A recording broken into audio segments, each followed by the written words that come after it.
Assalamualaikum warahmatullahi wabarakatuh. Sebelum kita sama-sama belajar, mari kita niatkan terlebih dahulu agar kiranya ilmu yang kita dapat senantiasa diridhoi oleh Allah dan dijadikan ilmu yang bermanfaat. Bismillahirrahmanirrahim. Nawaitu ta'alluma wa ta'lima wal ibadata wal istifadata wal hassa ala tamassuki bi kitabillahi wa sunnati rasulihi wa dalalata ala al-huda wal khair. Amin ya rabbal alamin. Melanjutkan pertemuan sebelumnya, surah Muawwidzatain yaitu Al-Falaq dan An-Nas. Terlebih dahulu kita baca surah An-Nas ya. Untuk saat ini kita akan membahas surah An-Nas, jadi kita baca terlebih dahulu. A'udzu billahi minasyaitonir rajim. Bismillahirrahmanirrahim. Qul a'udzu birabbin nas, malikin nas, ilahin nas, min syarril waswasil khannas, alladzi yuwaswisu fi sudurin nas, minal jinnati wan nas. Nah, di yang ayat pertama ini kita sama-sama akan bahas Qul a'udzu birabbin nas, ya. Qul a'udzu birabbin nas. Ini kalau transliterasinya qul a'udzu birabbin nas, ya. Nah, kalau dari sisi tajwidnya qul nah ini ada dhammah ketemu wawu mati. Ini yang disebut dengan mad tabi'i atau mad asli. Bi robbi, ro-nya berharokat fathah. Ini yang disebut dengan ro tafkhim. An-nasi, ini ada alif lam. Alif lamnya enggak terdengar. Ya, karena ini adalah alif lam syamsiyah. Nun bertasdid. Ya, nun bertasdid ini artinya gunnah. Nah, ketika ini dibaca hidup, qul a'udzu birabbin nasi malikin nas, kan seperti itu. Maka ini mad asli karena ada fathah ketemu alif. Sedangkan kalau dibaca waqaf atau berhenti, qul a'udzu birabbin nas, berarti ini mad arid lis sukun. Kalau dibaca waqaf berhenti. Adapun tanda waqaf di sini adalah waqaf mamnu. Ya, diusahakan dibaca sambung. Artinya katakanlah wahai Muhammad, kalau dari sudut tafsirnya, tapi ini menyangkut kepada kita semua juga ya.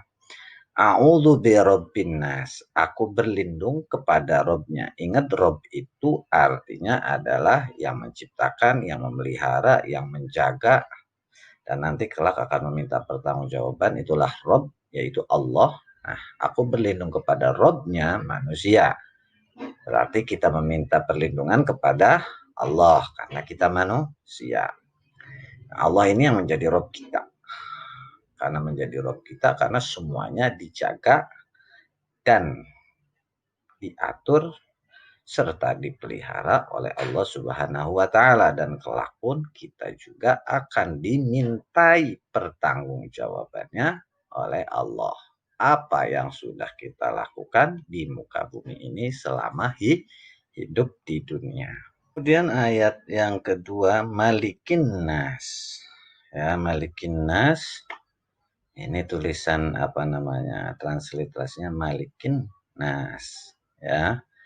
Nah, kalau ini sama, ini alif lam syamsiyah unah, dan kalau dibaca wasol atau dibaca sambung mad asli atau mad tabi'i, tapi kalau dibaca waqaf itu adalah mad arid lis sukun, ya. Adapun artinya adalah raja manusia. Jadi Rob yang tadi dijelaskan di ayat pertama, maksud Robnya manusia itu yang merupakan juga rajanya manusia. Bukan raja manusia dalam arti seorang raja dari bangsa manusia. Tidak, tetapi maksudnya raja manusia, raja yang merajai seluruh manusia. Bukan kayak misalnya di Arab itu raja Arab, itu hanya khusus Arab. Tetapi kalau maksudnya raja di sini adalah raja yang mencakup seluruh manusia, baik dari zaman Nabi Adam sampai nanti manusia terakhir di hari akhir. Itu yang dimaksud dengan raja. Karena yang namanya raja itu boleh dibilang memiliki, menguasai. Makanya dikata maliki di sini ya. Dalam arti menguasai dan punya kemampuan untuk mengendalikan semuanya. Itulah yang disebut dengan malikin nas. Ayat yang ketiga, ilahin nas, ya. Ilahin nas. Nah, kalau ininya ilahin nas, transliterasinya. Adapun untuk tajwidnya ini mad badal. Ini pun sama, masih sama. Alif lam syamsiyah, guna mad asli kalau dibaca sambung atau dibaca wasol, sedangkan kalau dibaca waqaf ini mad arid li sukun. Adapun artinya sembahan manusia. Nah, kalau yang ini makin menjelas, kalau raja manusia, jadi bukan hanya sebatas raja terus dipatuhi, enggak, tetapi harus disembah. Disembah ini maksudnya ya dihambai, kita ini bukan siapa-siapanya Allah, gitu ya. Kita hanya hambanya. Hambanya yang dalam artian harus tunduk patuh kepada Allah, tetapi keseringannya kita malah justru sombong dan tidak mau patuh kepada Allah. Ya, jadi pertama berlindung dari kepada Robnya manusia. Siapa Robnya manusia? Yang jadi rajanya manusia, dalam arti raja untuk seluruh manusia. Biar lebih spesifik lagi, ilahin nas, yang jadi menjadi sembahannya manusia. Rajanya manusia itu adalah yang disembah oleh manusia seluruhnya, yaitu Allah Subhanahu wa Ta'ala. Kemudian ayat yang keempat, masyarril waswasil khannas. Masyarril waswasil khannas. Nah, min syarril waswasil khannas. Nah, kalau untuk tajwidnya ya, ini non mati ketemu shin. Ini hukum non mati ketemu shin adalah ikhfa. Sedangkan ro berharokat kasroh adalah ro tarqiq atau ro yang dibaca tipis. Al-waswas, alif lamnya terdengar jelas, maka ini disebut dengan alif lam komaria. Waswasi, ya, ini ada mad asli. Nah, kalau di sini ada waqaf mamnu, berarti harus dibaca misyarril waswas al khannas, itu dilarang ya, harus misyarril waswasil khannas. Nah, ini pun ada alif lam. Alif lamnya ini alif lam yang jelas, maka disebut alif lam komaria. Khannas, ketika ini ada nun bertasydid namanya gunnah, kalau dibaca nyambung ini namanya mad asli, tapi kalau dimatikan ini disebut dengan mad arid lis sukun. Nah, di sini ada waqaf sholat. Ini maksudnya adalah al-waslul ula. Waqaf al-waslul ula, maksudnya apa? Dibaca sambung, dibaca wasol, dibaca lanjut, itu lebih baik ketimbang berhenti. Tapi berarti bisa diartikan boleh juga berhenti. Adapun artinya dari kejahatan bisikan setan yang biasa bersembunyi. Nah, maksudnya bersembunyinya ini ya nggak kelihatan, ya namanya sembunyi kan nggak kelihatan. Nah, setan ini bersembunyi di alamnya. Kita nggak bisa melihat setan. Andai pun ada yang bisa melihat setan, itu hanya nggak banyak orang yang bisa melihat. Karena apa? Setan itu ada yang mengatakan bentuk sifat. Bahkan setan itu ada riwayat yang mengatakan bahwasanya mengalir di darah. Maksudnya mengalir di darah. Ya, setan itu ahli dalam menggoda kalian. Kalian bisa pintar selaku manusia, kita bisa pintar selaku manusia, tetapi setan lebih lihai. Karena apa? Setan itu ada sebelum manusia ada. Ya, kalau di dalam riwayat-riwayatnya diceritakan bahwasanya sebelum Allah menciptakan manusia, itu sudah diciptakan malaikat, sudah diciptakan iblis. Lalu ketika diciptakan Nabi Adam, diperintahkanlah oleh Allah kepada para malaikat itu untuk sujud kepada Nabi Adam. Tetapi iblis dengan sombongnya mengatakan saya lebih baik dari manusia. Ya, ini yang perlu. Makanya ketika ada manusia merasa dirinya lebih baik dari orang lain, maka itu termasuk kriterianya masuk sifat-sifat iblis ada dalam dirinya. Karena sebagai manusia kita nggak boleh menganggap bahwa diri kita itu lebih baik daripada orang lain. Ya, yang harus kita perhatikan adalah betapa sebetulnya kita ini adalah makhluk-makhluk Allah yang lemah. Bagaimana tidak lemah? Lahir aja kita butuh bantuan orang lain. Nanti meninggal pun kita butuh bantuan orang lain. Itulah tanda manusia sangatlah lemah. Nah, setan itu bersembunyi alladzi yuwaswisu fi sudurin nas. Alladzi yuwaswisu fi sudurin nas. Alladzi yuwaswisu fi sudurin nas. Alladzi, ini ada yang mengatakan ini alif lam syamsiah, ya. Ini juga di, ini adalah kasroh ketemu ya mati, disebut dengan mad asli atau mad tabi'i. Yuwaswisu. Fi mad asli lagi, kasroh ketemu ya mati. Sudu ini juga sama mad asli, domah ketemu wawu mati.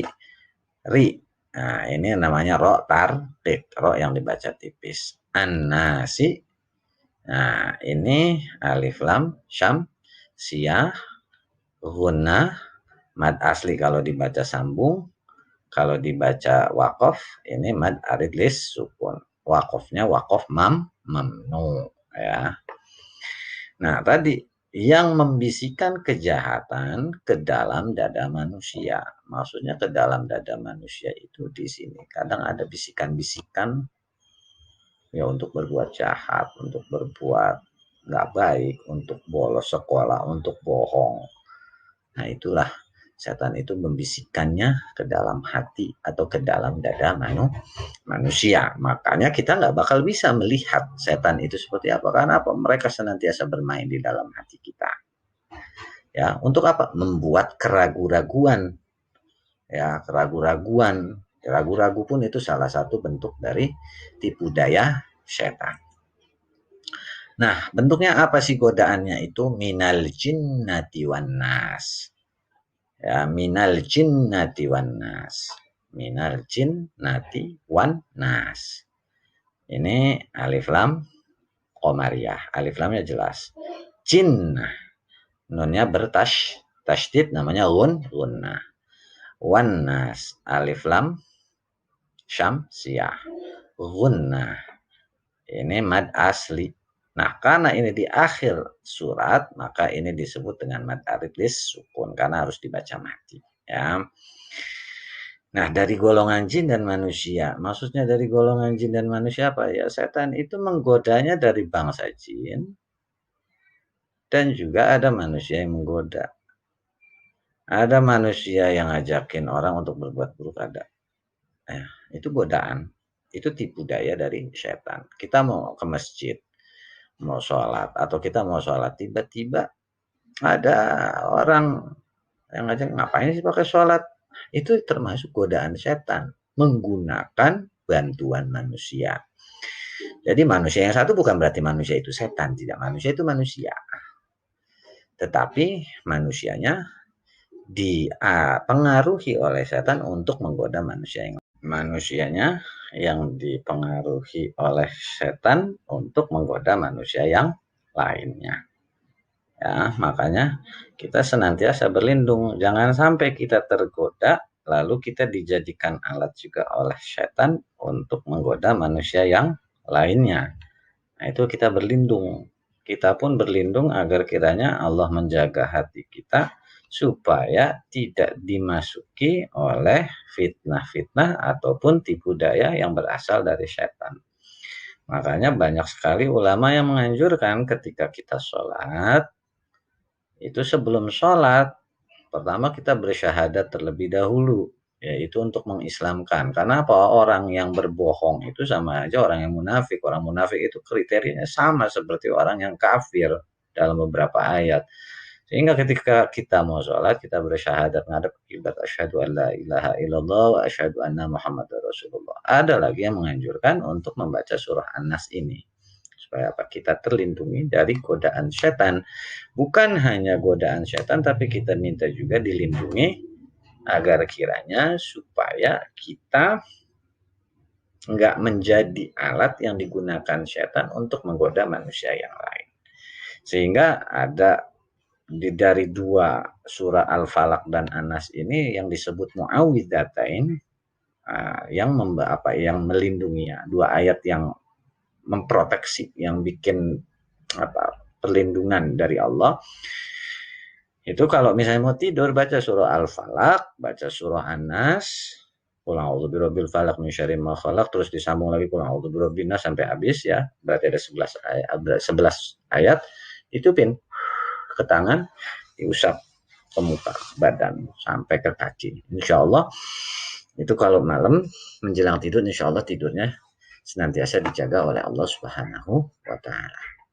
Mungkin itu saja yang Bapak sampaikan pada kesempatan kali ini. Setelah ini kembali seperti biasa mengerjakan evaluasi, dan adapun untuk passwordnya yaitu yakin. Supaya apa? Supaya kita nggak ragu-ragu, kita nggak was-was. Tetap jaga kesehatan, berbanyak zikir, dan senantiasa meminta perlindungan pada Allah, sholat, jujur, tanggung jawab, dan berbakti kepada kedua orang tua. Ya, Bapak akhiri dengan kafaratul majlis. Subhanakallahumma wa bihamdika asyhadu an la ilaha illa anta astaghfiruka wa atubu ilaik. Wassalamualaikum warahmatullahi wabarakatuh.